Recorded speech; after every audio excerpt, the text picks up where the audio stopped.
भारत में स्थानीय शासन का विकास। भारत में स्थानीय शासन का विकास कैसे हुआ ये जानते हैं। ये इतने लेट क्यों आए? भारत का संविधान तो 1950 में बन गया, भारत में पहला चुनाव 1952 में हुआ, लेकिन स्थानीय सरकार को आने में इतना लंबा समय कैसे लग गया, ये बात हम चल रहे हैं जानने और समझने। इसकी क्या है विकास यात्रा, कैसे भारत में स्थानीय शासन का विकास हुआ, इस कहानी को भी जान और सुन और समझ लेते हैं। सुने भाई, आइए इस बात की चर्चा करें कि भारत में स्थानीय शासन का विकास कैसे हुआ और हमारे संविधान में इसके बारे में क्या कहा गया है। माना जाता है कि अपना शासन खुद चलाने वाले ग्राम समुदाय प्राचीन भारत में सभा के रूप में मौजूद थे। भारत में हमेशा गांव में सरपंच और पंचायत का रूल रहा है, जिसे सभा कहीं कुछ कहा जाता था। भारत में सदैव प्राचीन काल से, मौर्य काल से ही भारत में स्थानीय शासन का प्रचलन रहा है। हमेशा कभी ऐसा नहीं हुआ कि भारत में स्थानीय शासन ना रहा हो। हमेशा भारत में स्थानीय शासन रहा है और इसे अलग अलग नामों से जाना गया है। ठीक है, समय बीतने के साथ गांव की इन समस्याओं ने पंचायत का रूप ले लिया। समय बदलने के साथ साथ पंचायतों की भूमिका और काम भी बदलते रहे। आधुनिक भारत में स्थानीय शासन के निर्वाचित निकाय सन 1882 के बाद अस्तित्व में आए। उस वक्त लॉर्ड रिपन भारत का वायसराय था। उसने इन निकायों को बनाने की दिशा में पहलकदमी की। उस वक्त इसे मुकामी बोर्ड, लोकल बोर्ड कहा जाता था। बहरहाल इस दिशा में प्रगति बड़ी धीमी गति से हो रही थी। भारतीय राष्ट्रीय कांग्रेस ने सरकार से मांग की कि सभी स्थानीय बोर्डों को ज्यादा कारगर बनाने के लिए वह जरूरी कदम उठाए। गवर्नमेंट ऑफ इंडिया एक्ट 1919 के बनने पर अनेक प्रांतों में ग्राम पंचायत बने।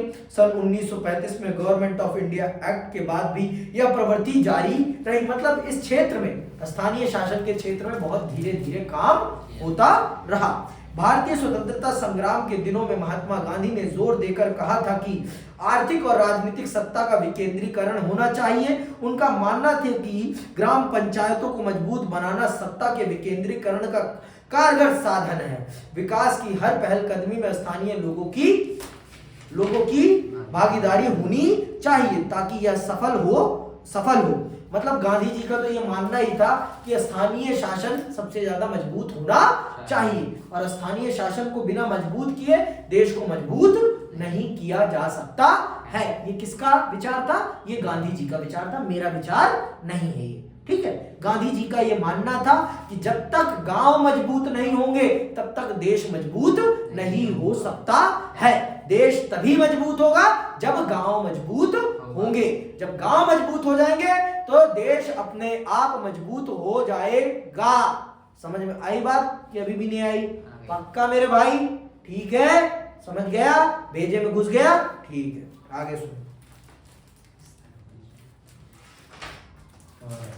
इस तरह पंचायत को सहभागी लोकतंत्र को स्थापित करने के साधन के रूप में देखा गया। दिल्ली में बैठे गवर्नर जनरल के हाथ में बहुत ज्यादा शक्ति थी। हमारे स्वतंत्रता संग्राम की चिंताओं में यह बात भी शामिल थी। इस कारण हमारे नेताओं के लिए आजादी का अर्थ एक आश्वासन था कि फैसला लेने में तथा कार्यपालिका और प्रशासनिक शक्तियों के इस्तेमाल में विकेंद्रीकरण होगा। मतलब हमारे देश के राष्ट्र निर्माताओं ने आजादी के आंदोलन में ही ये निर्धारित कर लिया था अपने दिमाग में कि जब हमारे हाथ में हमारे देश की शक्ति आएगी हम सत्ता का विकेंद्रीकरण करेंगे। मतलब सत्ता को बांटेंगे, सिर्फ एक जगह नहीं रखेंगे। किसी एक व्यक्ति को इतनी ताकत नहीं दे देंगे कि वो अगर चाहे तो पूरे देश को बर्बाद कर दे। ऐसी ताकत हम किसी को नहीं देंगे। हम ताकत को डिवाइड कर देंगे जिससे कि देश के विकास में अलग अलग स्तर पर अलग अलग लोग उत्तरदायी हो। सिर्फ एक व्यक्ति के ऊपर ही बर्डन ना आए, अलग अलग लोगों पर अलग अलग बर्डन हो जिससे कि काम अच्छे से किया जा सके। समझ में आई बात कि अभी भी नहीं आई पीयूष? पक्का मेरे भाई? चलो आगे सुनो। तो इस तरह से भारत में स्थानीय शासन का विकास हुआ। जब संविधान बना तो स्थानीय शासन का विषय प्रदेशों को सौंप दिया गया। अंडरलाइन करना, जब संविधान बना तो स्थानीय शासन का विषय प्रदेशों को सौंप दिया गया। संविधान के नीति निर्देशक सिद्धांतों में भी इसकी चर्चा है। इसमें कहा गया है कि देश की हर सरकार अपनी नीति में इसे एक निर्देशक तत्व मानकर चले, जैसा कि आपने अध्याय 2 में पढ़ा। राज्य के नीति निर्देशक सिद्धांतों का अंग होने के कारण संविधान का यह प्रावधान अदालती वाद के दायरे में नहीं आता और इसकी प्रकृति प्रधानता सलाह मशवरे की है। ऐसा लगता है कि स्थानीय शासन के मामले में, जिसमें पंचायत भी शामिल है, संविधान में यथोचित महत्व नहीं मिला। क्या आप जानते हैं कि ऐसा क्यों हुआ? क्या आप जानते हैं कि ऐसा क्यों हुआ कि शुरू में भारत की आजादी के 40 साल बाद स्थानीय शासन को संवैधानिक सरकार का दर्जा क्यों मिला?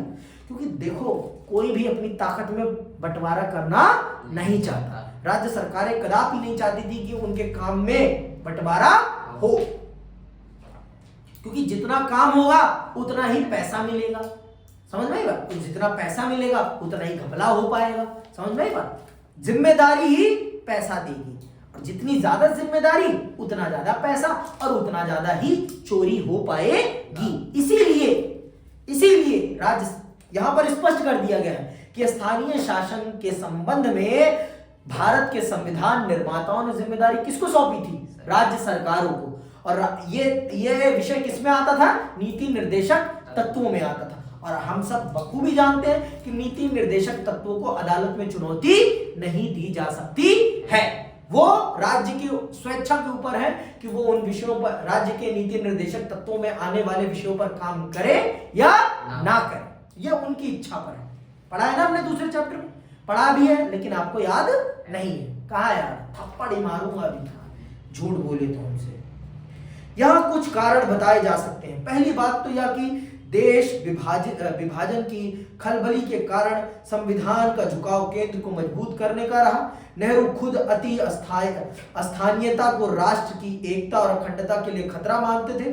दूसरे, संविधान सभा में डॉक्टर BR अम्बेडकर के नेतृत्व में एक मजबूत आवाज उठ रही थी। इसका कहना था कि ग्रामीण भारत में जाति पाति और आपसी फूट का बोलबाला है। स्थानीय शासन का उद्देश्य तो बड़ा अच्छा है, लेकिन ग्रामीण भारत में ऐसे माहौल में यह उद्देश्य ही मटियामेट हो जाएगा। ये कुछ प्रमुख कारण हैं जिनके कारण से स्थानीय शासन को आजादी के तुरंत बाद संवैधानिक सरकार का दर्जा नहीं मिला। पहला कारण भारत का विभाजन, दूसरा कारण पंडित नेहरू का स्थानीय सरकारों को उतना महत्व न देना, तीसरा कारण बाबा साहब अम्बेडकर का यह कहना कि भारत में जातीय व्यवस्था है और अगर स्थानीय शासन की सरकार बन जाएगी, स्थानीय शासन रहेगा, तो कभी भी जाति व्यवस्था समाप्त नहीं हो पाएगी। जिन लोगों को हम आरक्षण देकर उठाना, आगे बढ़ाना चाहते हैं, वो कभी भी उस स्तर तक नहीं पहुंच पाएंगे जिस स्तर तक उन्हें हम पहुंचाना चाहते हैं। इसीलिए उन्होंने साफ तौर पर इसका विरोध किया कि अभी भारत में स्थानीय शासन को स्थापित नहीं किया जा सकता है। ठीक है। बहरहाल किसी भी सदस्य ने विकास योजना में जन भागीदारी के महत्व से इनकार नहीं किया। संविधान सभा के बहुत से सदस्य चाहते थे कि भारत में लोकतंत्र का आधार ग्राम पंचायत हो, लेकिन उन्हें इस बात की गहरी चिंता थी कि गांव में गुटबाजी तथा अन्य बुराइयों के मौजूद होते ऐसा करना शायद ठीक ना हो। स्वाभाविक है भाई, देश हमारा भिन्नताओं से भरा है तो विचारों से भी भरा है, तो बहुत सारी समस्याएं हैं। और जाति आज भी नहीं गई है, तो तब क्या जाति, जब तो उसका बोलबाला ही था। तो इस चीज को ध्यान में रखते हुए एक लंबे समय तक स्थानीय शासन के विषय को ठंडे बस्ते में डाल दिया गया। लेकिन जब 1984 में राजीव गांधी जी के नेतृत्व में सरकार बनती है भारत में, तो वो इस विषय को बहुत तत्परता से उठाते हैं और फिर इस पर काम होने लगता है।